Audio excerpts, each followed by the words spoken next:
باب باب صوم رمضان احتسابا من الإيمان. باب صوم رمضان احتسابا من الإيمان. قال رحمه الله تعالى: حدثنا ابن سلام قال أخبرنا محمد بن فضيل قال حدثني يحيى بن سعيد عن أبي سلمة عن أبي هريرة رضي الله تعالى عنه قال: قال رسول الله صلى الله عليه وسلم: من صام رمضان إيمانا واحتسابا غفر له ما تقدم من ذنبه. غفر له ما تقدم من ذنبه.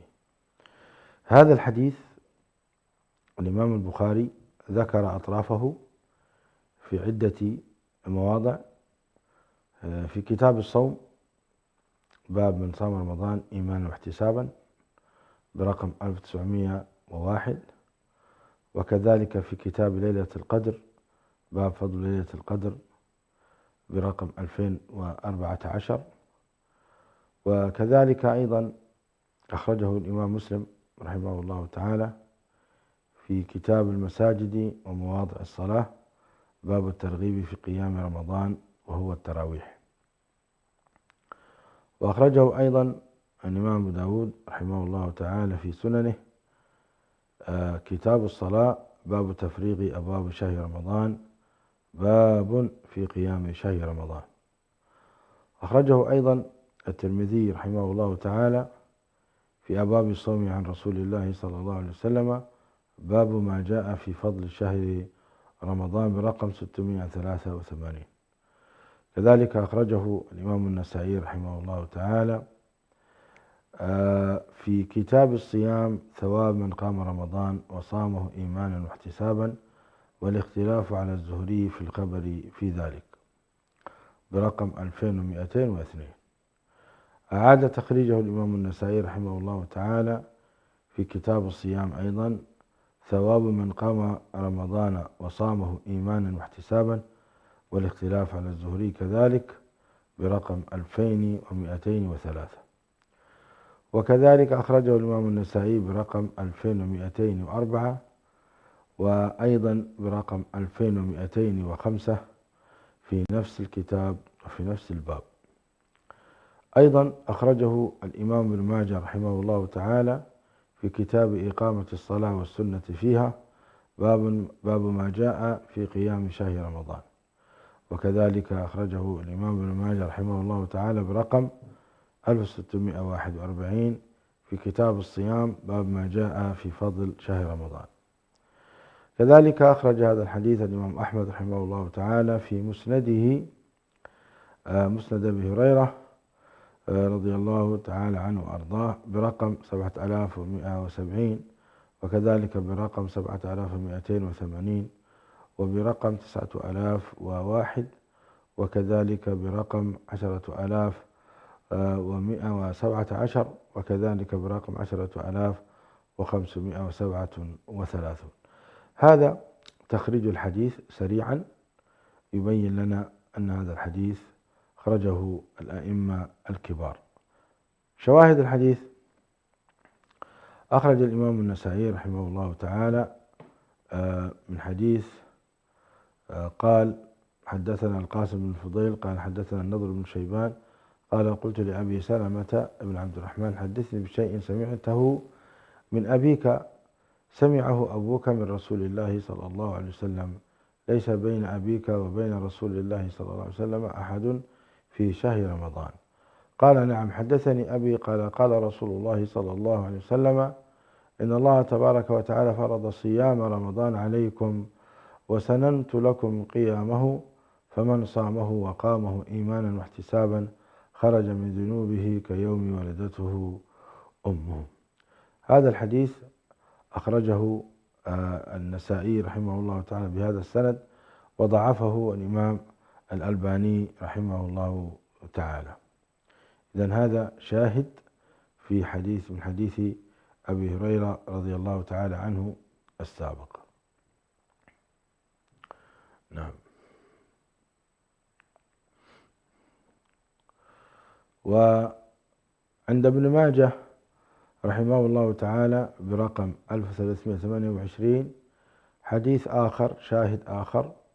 قال الإمام ابن ماجه رحمه الله تعالى حدثنا علي بن محمد قال حدثنا وكيع وعبيد الله بن موسى عن نضر بن علي الجهضمي عن النضر بن شيبان تحويل الحديث السند. وحدثنا يحيى بن حكيم قال حدثنا أبو داود قال حدثنا نضر بن علي الجهضمي والقاسم بن فضل القدعي كلاهما عن النضر بن شيبان قال لقيت أبا سلمة عبد الرحمن فقلت حدثني بحديث سمعته من أبيك يذكره في شهر رمضان قال نعم حدثني أبي وتلا حديث بلفظ الإمام النسائي رحمه الله تعالى.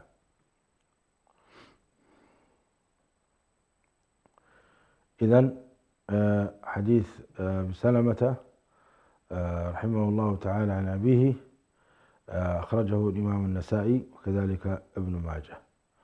وأيضا حديث أبا سلمة أخرجه كذلك الإمام أحمد رحمه الله تعالى. إذن الخلاصة الحديث حديث أبي هريرة رضي الله تعالى عنه في الصحيح وله شاهد أو شاهد من حديث أبي سلمة رضي الله تعالى عنه عن أبيه قلت لأبي سلمة بن عبد الرحمن حدثني بشيء سمعته من أبيك سمعه أبوك من رسول الله صلى الله عليه وسلم.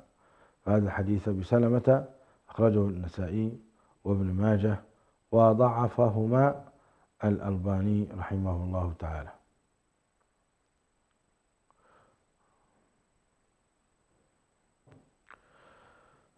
إذن انتهينا من الحديث من حيث فهو في الصحيح ولكن الشاهدان له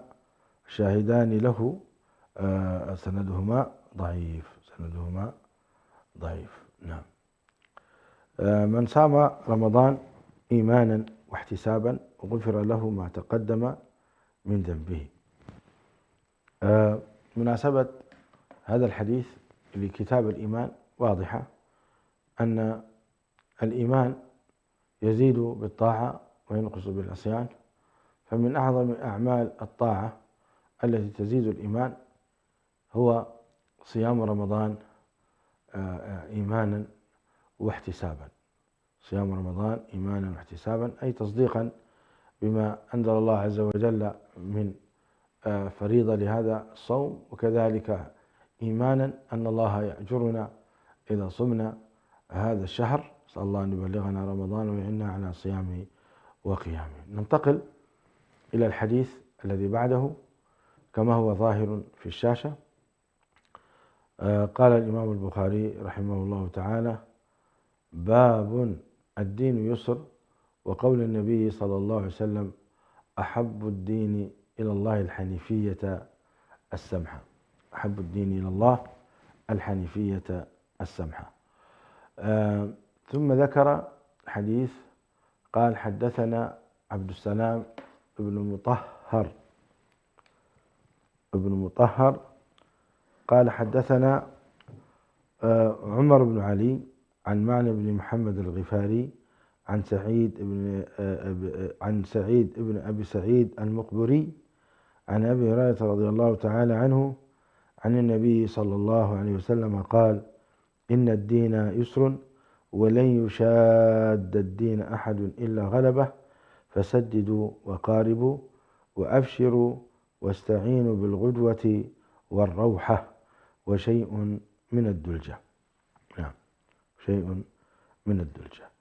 طبعا الحديث في بابه قال الدين يسر والدين يسر يعني هذا الدين سهل يسير سمح لمن اعتنقه وعمل به فإنه دين يصلح لكل زمان ومكان ويصلح أيضا في كل الأوقات وعلى كل الأحوال في المنشط والمكره في العسر واليسر في المرض والصحة وفي الغنى والفقر في كل الأوقات يصلح هذا الدين فهو يسر بحمد الله سبحانه وتعالى. وقول الإمام البخاري رحمه الله تعالى وقول النبي صلى الله عليه وسلم: أحب الدين إلى الله الحنيفية السمحة. هذا الحديث لم يسنده الإمام البخاري، بل ذكره هكذا معلقا، وذلك لأنه ليس على شرطه، ولكن وصله في كتاب الأدب المفرد، ووصله أيضا عند كذلك الإمام أحمد رحمه الله تعالى. والحديث ثابت بإذن الله، كما يعني يشير إلى ذلك الحافظ بن حجر رحمه الله تعالى. أما حديث الباب الذي معنا من حديث من طريق سعيد بن أبي سعيد المقبري عن أبي هريرة الحديث، هذا الحديث أخرجه الإمام البخاري في أيضا في أطرافه في موضعين: في كتاب المرضى باب تمني المريض الموت برقم 5673، ذكره الإمام البخاري أيضا من حديث أبي هريرة: لن يدخل أحد عمله الجنة، قال: ولا أنت يا رسول الله؟ قال: لا ولا أنا. قال: لا ولا أنا إلا أن يتغمدني الله بفضل منه، بفضل ورحمة، فسددوا وقاربوا، ولا يتمنين أحدكم الموت إما محسنا فلعله أن يزداد خيرا، وإما مسيئا فلعله أن يستعتب. هذا لفظ الإمام البخاري في الحديث السابق، وطريق آخر له. الطريق الثاني كذلك أخرجه الإمام البخاري رحمه الله تعالى في كتاب الرقاق باب القصد والمداومة عن العمل بسنده عن أبي هريرة رضي الله تعالى عنه قال: قال رسول الله صلى الله عليه وسلم: لن ينجي أحد منكم عمله. لن ينجي أحد منكم عمله. قال: ولا أنت يا رسول الله؟ قال: ولا أنا إلا أن يتغمدني الله برحمة، سددوا وقاربوا، واغدوا وروحوا، وشيء من الدلجة، والقصد القصد تبلغ. والقصد القصد تبلغ. نعم، إذن هذا طريق آخر من طريق الإمام البخاري. كذلك أخرج هذا الحديث الإمام مسلم رحمه الله تعالى بسنده عن أبي هريرة رضي الله تعالى عنه قال: لما نزلت من يعمل سوءا يجز به بلغت من المسلمين مبلغا شديدا، فقال رسول الله صلى الله عليه وسلم: قاربوا وسددوا، ففي كل ما يصاب به المسلم كفارة، حتى النكبة ينكبها أو الشوكة يشاكها. قال مسلم: هو عمر بن عبد الرحمن بن محي الصن من أهل مكة. هذا أيضا لفظ الإمام مسلم، نقرأه مرة أخرى رحمه الله. ذكر بسنده إلى أبي هريرة رضي الله تعالى عنه قال: لما نزلت من يعمل سوءا يجز به بلغت من المسلمين مبلغا شديدا، فقال رسول الله صلى الله عليه وسلم: قاربوا وسددوا، ففي كل ما يصاب به المسلم كفارة، حتى النكبة ينكبها أو الشوكة يشاكها. نعم. وكذلك أخرجه الإمام مسلم أيضا مرة أخرى من نفس الحديث برقم 2816، كتاب صفة القيامة والجنة والنار باب لن يدخل أحد الجنة بعمله، نسأل الله أن يرحمنا برحمته. أيضا أخرج هذا الحديث الإمام الترمذي رحمه الله تعالى بسنده عن أبي هريرة رضي الله تعالى عنه قال: لما نزل من يعمل سوءا يجز به شق ذلك على المسلمين، فشكوا ذلك إلى النبي صلى الله عليه وسلم، فقال: قاربوا وسددوا، وفي كل ما يصيب المؤمن كفارة، حتى الشوكة يشاكها والنكبة ينكبها. نعم، إذن هذه رواية الإمام الترمذي رحمه الله تعالى. كذلك أخرج هذا الحديث الإمام النسائي رحمه الله بسنده عن أبي هريرة رضي الله تعالى عنه قال: قال رسول الله صلى الله عليه وسلم: إن هذا الدين يسر، ولن يشاد الدين أحد إلا غلبه، فسددوا وقاربوا، وأبشروا وبشروا واستعينوا بالغدوة والروحة وشيء من الدلجة. أيضا أخرج هذا الحديث الإمام ابن ماجه رحمه الله تعالى بسنده عن أبي هريرة رضي الله تعالى عنه قال: قال رسول الله صلى الله عليه وسلم: قاربوا وسددوا، فإنه ليس أحد منكم بمنجيه عمله. قال: ولا أنت يا رسول الله؟ قال: ولا أنا، إلا أن يتغمدني الله برحمة منه وفضل. هذه رواية الإمام ابن ماجه رحمه الله تعالى. نعم.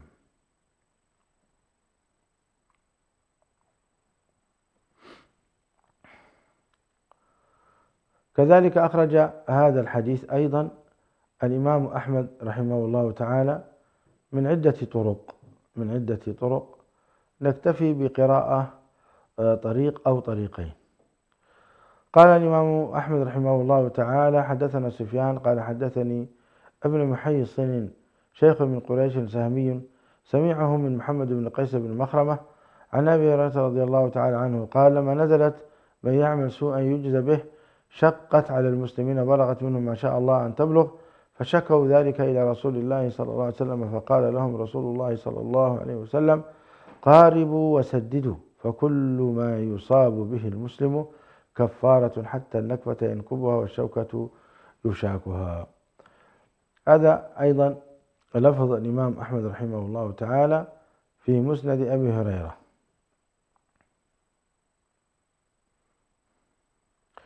كذلك أخرج الإمام أحمد رحمه الله تعالى من طريق عبد الرزاق بن همام قال حدثنا معمر عن همام عن أبي هريرة رضي الله تعالى عنه وقال رسول الله صلى الله عليه وسلم: ليس واحد بمنجيه عمله، ولكن سددوا وقاربوا. قال: ولا أنت يا رسول الله؟ قال: ولا أنا، إلا أن يتغمدني الله منه برحمة وفضل. إذن هذه هي تخريج أو طرق تخريج حديث أبي هريرة رضي الله تعالى عنه: إن الدين يسر. وننتقل الآن إلى الشواهد. نعم. الشاهد الأول من حديث عائشة رضي الله تعالى عنها أخرجه الإمام البخاري رحمه الله تعالى في كتاب الرقاق باب القصد والمداومة على العمل. قال: حدثنا عبد العزيز بن عبد الله حدثنا سليمان عن موسى بن عقبة عن أبي سلمة بن عبد الرحمن عن عائشة رضي الله عنها وأرضاها وعن أبيها أن رسول الله صلى الله عليه وسلم قال: سددوا وقاربوا واعلموا أن لن يدخل أحدكم عمله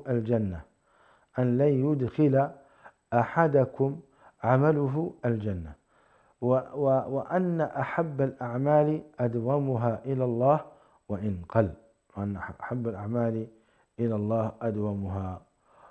قل.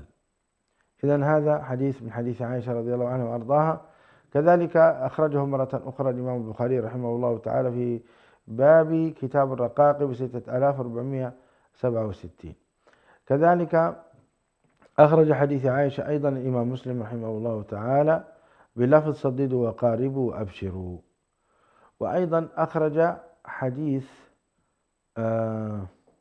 الإمام أبو داود رحمه الله تعالى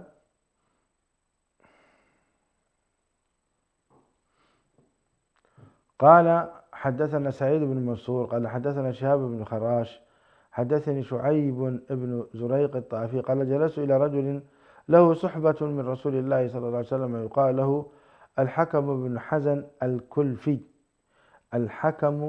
بن حزن الكلفي، فأنشأ يحدثنا قال: وفدت إلى رسول الله صلى الله عليه وسلم 7 أو 9، فدخلنا عليه فقلنا: يا رسول الله، زرنا فادعوا الله لنا بخير، فأمر بنا أو أمر لنا بشيء من التمر والشأن إذ ذاك دون، فأقمنا بها أياما شهدنا فيها الجمعة مع رسول الله صلى الله عليه وسلم، فقام متوكئا على عصا أو قوس، فحمد الله وأثنى عليه كلمات خفيفات طيبات مباركات، ثم قال: أيها الناس، إنكم لن تطيقوا أو لن تفعلوا كل ما أمرتم به، ولكن سددوا وأبشروا. هذا الحديث أخرجه الإمام أبو داود رحمه الله تعالى. قال الإمام النووي في هذا الحديث: رواه أبو داود وغيره بأسانيد حسنة. الخلاصة في مجموع وقال رواه أبو داود بإسناد صحيح أو حسن. والألباني قال عن هذا الحديث سنده حسن. إذن نعود مشاهدي الأكارم إلى شواهد هذا الحديث. إذن من حديث عائشة وحديث هذا الصحابي الذي هو من عائلة الحكم بن حزن الكلفي، الحكم بن حزن الكلفي، عائلة الكلفي رضي الله تعالى عنه وأرضاه. كذلك أخرج أبو داود رحمه الله تعالى شاهدا آخر من حديث أنس رضي الله تعالى عنه قال الإمام أبو داود رحمه الله تعالى حدثنا عمرو بن علي قال حدثنا خالد بن يزيد قال حدثنا أبو جعفر الرازي عن الربيع بن أنس عن أنس قال قال رسول الله صلى الله عليه وسلم عليكم بالدلجة فإن الأرض تطوى بالليل، فإن الأرض تطوى بالليل. سبحان الله، سبحان الله. هذا الحديث قال عنه الإمام النووي رحمه الله تعالى رواه أبو داود بإسناد حسن ورواه الحاكم وقال وهو صحيح على شرط البخاري ومسلم. يعني هذا كلام الإمام الحاكم رحمه الله تعالى. الألباني يقول أن الحديث صحيح. إذن ما زلنا في شواهد، ووجدنا شاهد من حديث عائشة رضي الله عنها وأرضاها، وشاهد من حديث الحكم بن حزن الكلفي، وشاهد من حديث أنس بن مالك رحمه الله تعالى، وطريق آخر من حديث عبد الله بن عمرو بن العاص أخرجه الترمذي رحمه الله تعالى. قال الإمام الترمذي رحمه الله حدثنا قتيبة قال حدثنا الليث عن أبي قبيل عن شفي بن ماتع عن عبد الله بن عمرو بن العاص قال خرج علينا رسول الله صلى الله عليه وسلم وفي يده كتابان فقال أتدرون ما هذان الكتابان؟ فقلنا لا يا رسول الله إلا أن تخبرنا. فقال للذي في يده اليمنى هذا كتاب من رب العالمين فيه أسماء أهل الجنة وأسماء آبائهم وقبائلهم، يا رب تجعلنا منهم. ثم أجمل على آخرهم فلا يزاد فيهم ولا ينقص منهم أبدا. ثم قال الذي في شماله هذا كتاب من رب العالمين فيه أسماء أهل النار وأسماء آبائهم وقبائلهم، نعوذ بالله أن نكون منهم. ثم أجمل على آخرهم فلا يزاد فيهم ولا ينقص منهم أبدا. فقال أصحابه ففيما العمل يا رسول الله إن كان أمر قد فرغ منه؟ فقال سددوا وقاربوا فإن صاحب الجنة يختم له بعمل أهل الجنة، اللهم اجعلنا منهم، وإن عمل أي عمل، وإن صاحب النار يختم له بعمل أهل النار وإن عمل أي عمل، نعوذ بالله من حاله.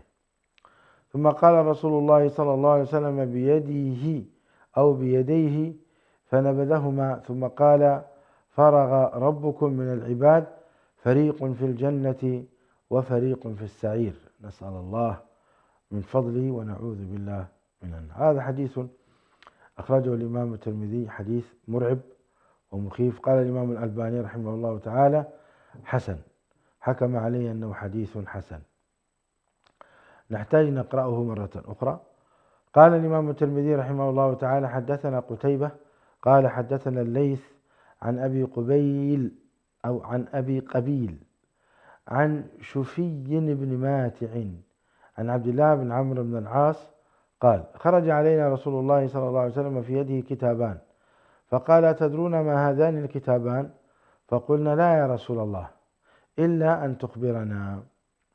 فقال للذي في يده اليمنى هذا كتاب من رب العالمين فيه أسماء أهل الجنة وأسماء آبائهم وقبائلهم، ثم أجمل على آخرهم فلا يزاد فيهم ولا ينقص منهم أبدا، اللهم اجعلنا منهم، اللهم اجعلنا والمشاهدين والسامعين من هؤلاء الذين مسجلين ومكتوبين في هذا الكتاب.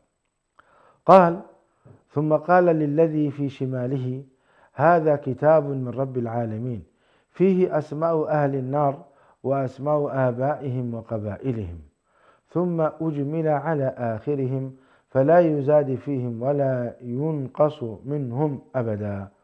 فقال أصحابه: ففيما العمل يا رسول الله إن كان أمر قد فرغ منه؟ فقال: سددوا وقاربوا، فإن صاحب الجنة يختم له بعمل أهل الجنة وإن عمل أي عمل، وإن صاحب النار يختم له بعمل أهل النار وإن عمل أي عمل.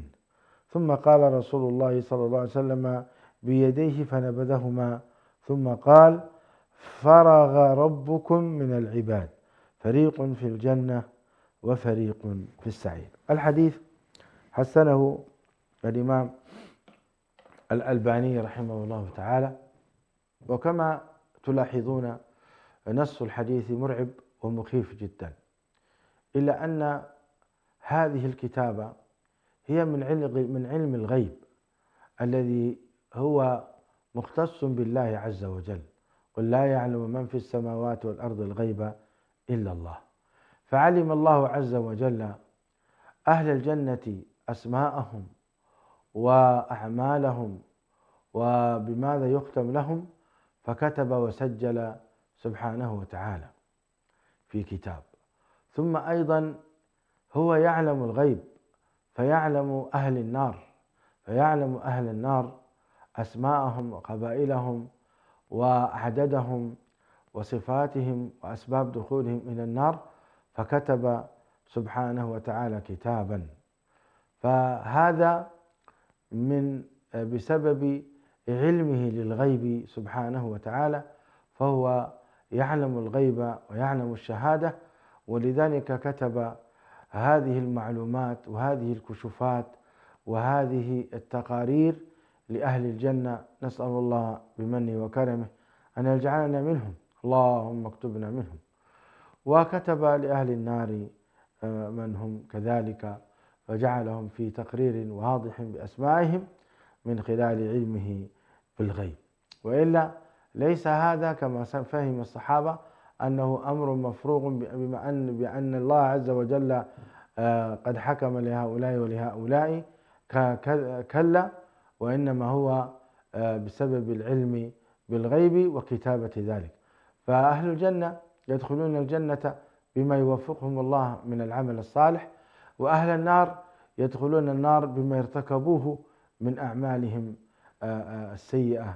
نسأل الله تبارك وتعالى العافية والسلامة كما نسأله. ومن هنا كان معنى قوله تعالى: فريق في الجنة وفريق في السعير.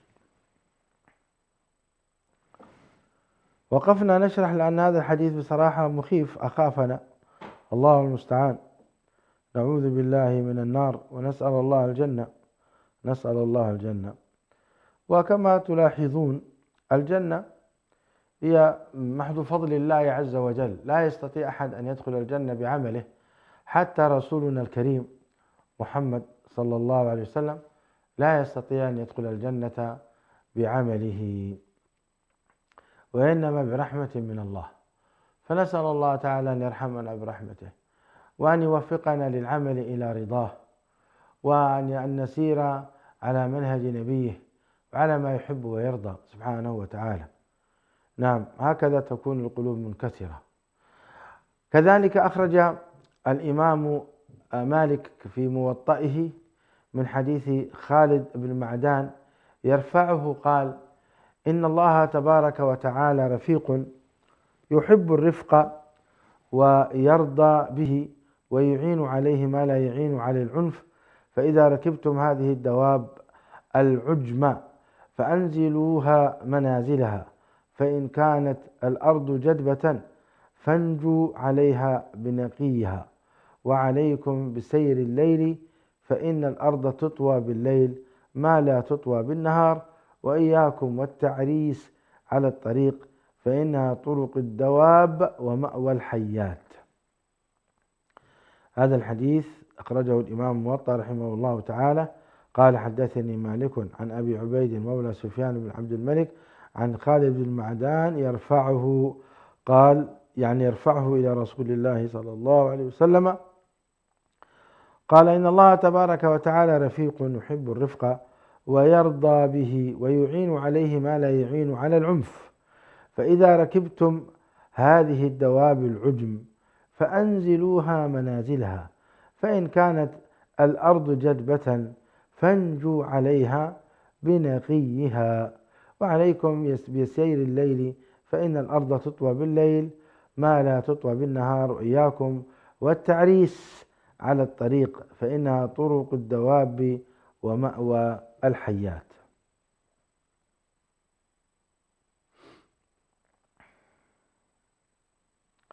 إذن هذه رواية الإمام مالك رحمه الله تعالى، وكما قلنا لكم هذه شواهد نذكرها لكم من حديث خالد بن معدان في الإمام في كتاب الموطأ الإمام مالك رحمه الله تعالى.